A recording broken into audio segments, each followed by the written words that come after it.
ನಂತರ ಯಾವ ಕ್ರಾಂತಿಯೂ ಆಗಲ್ಲ. ಕಾಂಗ್ರೆಸ್ ಜೆಡಿಎಸ್ ನಾಯಕರು ಭ್ರಮೆನಲ್ಲಿದ್ದಾರೆ. ಬೆಳಗಾವಿಯ ಕೆಂಪವಾಡದಲ್ಲಿ ಸಿಎಂ ಹೇಳಿಕೆ ಕೊಟ್ಟಿದ್ದಾರೆ. ಕಾಂಗ್ರೆಸ್ ಮುಖಂಡರು ಪರಸ್ಪರ ಮುಖ ನೋಡ್ತಾ ಇಲ್ಲ, ಇನ್ ಮೈತ್ರಿ ಹೆಂಗ್ ಮಾಡ್ಕೋತಾರೆ ಅಂತ. ಡಿಸೆಂಬರ್ 9ನೇ ತಾರೀಕು ನಂತರ ಇವರೆಲ್ಲ ಹೇಳೋ ಹಂಗೆ ಯಾವ ಮಹಾಕ್ರಾಂತಿನೂ ಆಗಲ್ಲ. ಕಾಂಗ್ರೆಸ್ ಜೆಡಿಎಸ್ ನಾಯಕರು ಭ್ರಮೆನಲ್ಲಿದ್ದಾರೆ ಅನ್ನೋದು BSY ಅವರ ಹೇಳಿಕೆ. ಕೆಂಪವಾಡದಲ್ಲಿ ಬೆಳಗಾವಿ ವಿಸಿಟ್ ನಲ್ಲಿದ್ದಾರೆ. ಕೆಂಪವಾಡದಲ್ಲಿ ಹೇಳಿಕೆ ಕೊಟ್ಟಿದ್ದಾರೆ.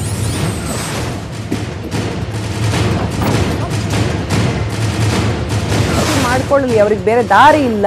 ಬೆಳಗಾವಿನಲ್ಲಿ ಸಿಎಂ ಈ ಹೇಳಿಕೆ ಕೊಟ್ಟಿದ್ದಾರೆ.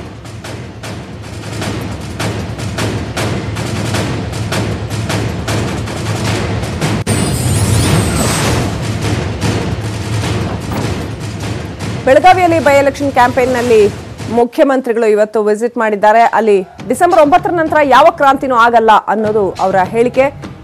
ಕಾಂಗ್ರೆಸ್ ಜೆಡಿಎಸ್ ಮೈತ್ರಿ ವಿಚಾರ ಏನು ಸಾಕಷ್ಟು ಸದ್ದು ಮಾಡ್ತಾ ಇದೆ.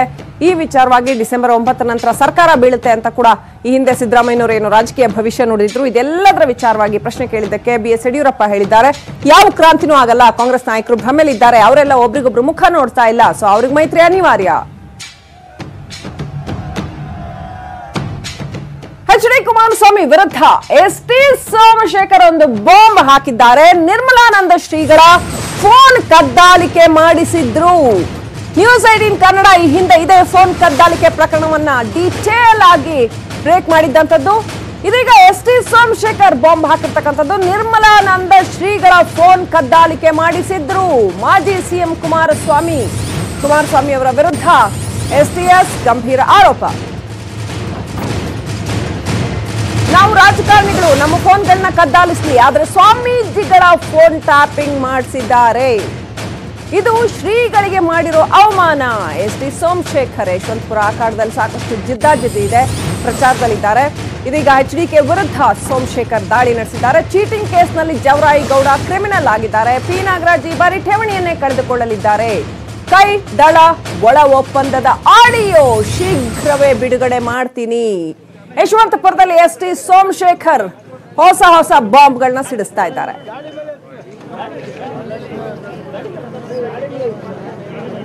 ಆತ್ಮೀಯ ಮತದಾರ ಬಂಧುಗಳೇ, ಹಾಗೆ ನಮ್ಮ ಪ್ರತಿನಿಧಿ ಕೃಷ್ಣ ST ಸೋಮಶೇಖರ್ ಅವ್ರನ್ನ ಮಾತನಾಡಿಸಿದ್ದಾರೆ. ಏನ್ ಹೇಳಿದ್ದಾರೆ ಸೋಮಶೇಖರ್, ಕೇಳೋಣ ಬನ್ನಿ.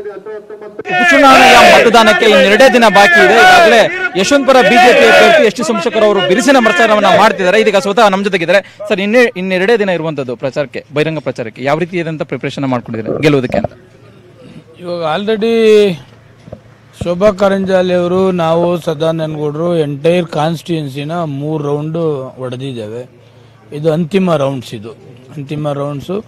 ಮತ್ತೊಮ್ಮೆ ನಮ್ಮ ಎಲ್ಲ ಲೀಡರ್ಗಳಿಗೂ ಭೇಟಿ ಮಾಡಿ ಏನು 5ನೇ ತಾರೀಕು ಚುನಾವಣೆ ಇದೆ, ಕಮಲ ಗುರುತಿಗೆ ಮನವಿ ಮಾಡಿ ಅಂತೇಳಿ ಪ್ರತಿ ಹಳ್ಳಿಗಳಿಗೂ ಮಾಡ್ಕೊ ಬರ್ತಾ ಇದ್ದೇನೆ. ಅದರಿಂದ ಈ ಕ್ಷೇತ್ರದ ಜನತೆಗೆ, ಈ ಊರಿನ ಜನತೆಗೆ ಗೊತ್ತಿದೆ ಸೋಮಶೇಖರ್ ಅಂದ್ರೆ ಡೆವಲಪ್ಮೆಂಟ್ ಅಂದ್ರೆ ಸೋಮಶೇಖರ್. ಆ ಬೇಸಿಸ್ ಮೇಲೆ ನಾನು ಮತ ಕೇಳ್ತಾ ಇದ್ದೀನಿ. 100ಕ್ಕೆ 100 ವಿಶ್ವಾಸ ಇದೆ. ಪ್ರಚಾರದ ಸಂದರ್ಭದಲ್ಲಿ ಒಂದು ಮಾತಾಡ್ತಾ ಇದ್ರಿ, ಫೋನ್ ಟ್ಯಾಪಿಂಗ್ ಹಾಕಿದೆ ಅನ್ನೋದು, ಜೊತೆಗೆ ಸ್ವಾಮೀಜಿಗಳ ಹೆಸರು ಕೂಡ ಹೇಳ್ತಾ ಇದ್ರಿ. ಯಾರ ಹೆಸರುಗಳು ಮಾಡಿದ್ರು ಅನ್ನೋದು ನಿಮ್ಗೆ ಮಾಹಿತಿ ಸಿಕ್ಕಿರುವಂತ ಸರ್? ನನಗೆ ಸಂಬಂಧಪಟ್ಟಂತ ಅಧಿಕಾರಿ ನಿಮ್ದು ಮುಂದ್ರತ್ನಮ್ದು ದಾಸರಳ್ಳಿಲಿ ಒಂದು ಪೊಲೀಸ್ ಸ್ಟೇಷನ್ ಲಿಮಿಟ್ ಅಲ್ಲಿ ಸೇರಿಸಿ ನಿಮ್ದು ಫೋನ್ ರೆಕಾರ್ಡ್ ಮಾಡಿದ್ದಾರೆ ಅಂತಕ್ಕಂಥದ್ದನ್ನು ಕೂಡ ಅವ್ರ ಮಾಹಿತಿ. ನಾವು ರಾಜಕಾರಣಿಗಳು, ನಮ್ಮ ಫೋನ್ ಟ್ಯಾಪಿಂಗ್ ಮಾಡಲಿ. ಬಟ್ ನಿರ್ಮಲಾನಂದ ಸ್ವಾಮೀಜಿಯವರು ಯಾವುದೇ ಒಂದು ರಾಜಕೀಯ ಪಕ್ಷಕ್ಕೆ ಸೇರಿದವರಲ್ಲ ಅಲ್ವಾ. ಸ್ವಾಮೀಜಿ ಎಲ್ಲ ಜಾತಿ ಜನಾಂಗದವರು ನಿರ್ಮಲಾನಂದ ಸ್ವಾಮೀಜಿಯವ್ರನ್ನ ಪ್ರೀತಿ ಮಾಡ್ತಾರೆ. ಆದರೆ ಅವ್ರ ಫೋನ್ನೇ ಟ್ಯಾಪಿಂಗ್ ಮಾಡ್ತಾರೆ ಅಂತಂದರೆ ಅದೇನದು ಸ್ವಾಮೀಜಿಗೆ ಅವಮಾನ ಮಾಡ್ದಂಗೆ ಆಗ್ತದೆ. ಅದಕ್ಕೆ ಫೋನ್ ಟ್ಯಾಪಿಂಗ್ ಮಾಡ್ತಕ್ಕಂಥದ್ದು ತಪ್ಪು ಅಂತಕ್ಕಂಥದ್ದು ನನ್ನ ಭಾವನೆ. ನಿಮ್ಮ ಎದುರಾಳಿ ಅಭ್ಯರ್ಥಿಗಳು ವಾಕ್ಸಮರ ನಡೆಸ್ತಾ ಇರುವಂಥದ್ದು, ಒಂದು ಕಡೆಗೆ ಜವರಾಯಗೌಡ ಹೇಳ್ತಾರೆ ನಿಮಗೆ ಮಾನ ಮರ್ಯಾದೆ ಅನ್ನೋ ಮಾತನ್ನು ಹೇಳ್ತಾರೆ, ಮತ್ತೊಂದು ಕಡೆ P ನಾಗರಾಜ್ ಅವರು ಹೇಳ್ತಾರೆ ಅವ್ರಿಗೆ ತಾಕತ್ತಿಲ್ಲ, ಸೋಲುವ ಭಯ ಉಂಟಾಗಿದೆ. ಈಗಾಗಲೇ ಅದಕ್ಕೋಸ್ಕರ ಒಳ ಒಪ್ಪಂದದ ವಿಚಾರವಾಗಿ ಈ ರೀತಿ ಆರೋಪವನ್ನು ಮಾಡ್ತಿದ್ದಾರೆ. ತಾಕತ್ತಿದ್ರೆ ಅವರು ಆಡಿಯೋವನ್ನು ಬಹಿರಂಗ ಮಾಡಲಿ ಅನ್ನೋ ಮಾತನ್ನು ಸವಾಲಾಗ್ತಿದ್ದಾರೆ ಸರ್. ಕಾಂಗ್ರೆಸ್ ಅಭ್ಯರ್ಥಿಗೆ ಅವ್ರು ಏನಾದರೂ ಮಾತಾಡಲಿ, ಪಾಪ ಅರಕೆ ಕುರಿ ಮಾಡಿದ್ದಾರೆ. ಅವನು ಠೇವಣಿ ಬರ್ತದ ಅಂತ ಫಸ್ಟ್ ಅವನಿಗೆ ಗೊತ್ತಾಗಬೇಕು ಈ ಕ್ಷೇತ್ರದಲ್ಲಿ. ಜೊತೆಗೆ JDS ಅಭ್ಯರ್ಥಿ ಅವರೇ ಎಲೆಕ್ಷನ್ ಚುನಾವಣೆಯಲ್ಲಿ ಸ್ಟೇಟ್ಮೆಂಟ್ ಇದು ಮಾಡಿದ್ದಾರೆ, ಏನು ನೋಟ್ ಮಾಡಿದ್ದಾರೆ. ಅದರಲ್ಲಿ ಚೀಟಿಂಗ್ ಕೇಸ್ ಇದೆ, ಕ್ರಿಮಿನಲ್ ಕೇಸಸ್ ಇದೆ ಅಲ್ವಾ.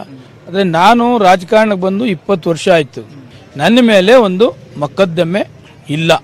ಅದರಿಂದ ಒಬ್ಬ ಕ್ರಿಮಿನಲ್ ಹಿನ್ನೆಲೆ ಕೇಸ್ ಇರ್ತಕ್ಕಂಥವ್ರು ನನ್ನ ಬಗ್ಗೆ ಹೇಳ್ತಕ್ಕಂಥದ್ದು ಏನಿಲ್ಲ. ಫಸ್ಟ್ ಅವ್ರು ನೋಡ್ಕೋಬೇಕಾಗ್ತದೆ. ಇಷ್ಟು ದಿನ ಕಾಂಗ್ರೆಸ್ ನಾಯಕರು ಜೆಡಿಎಸ್ ನಾಯಕರು ಮಧ್ಯಂತರ ಚುನಾವಣೆ ಜಪ ಮಾಡ್ತಾ ಇದ್ರು, ಈಗ ಸರ್ಕಾರದ ಕನಸು ಕಾಣ್ತಾ ಇದ್ದಾರೆ. ಇಲ್ಲ, ಅವರು 9ನೇ ತಾರೀಕು ಭವಿಷ್ಯ ಹೇಳ್ತಕ್ಕಂಥದ್ದು 100% ಕರೆಕ್ಟ್.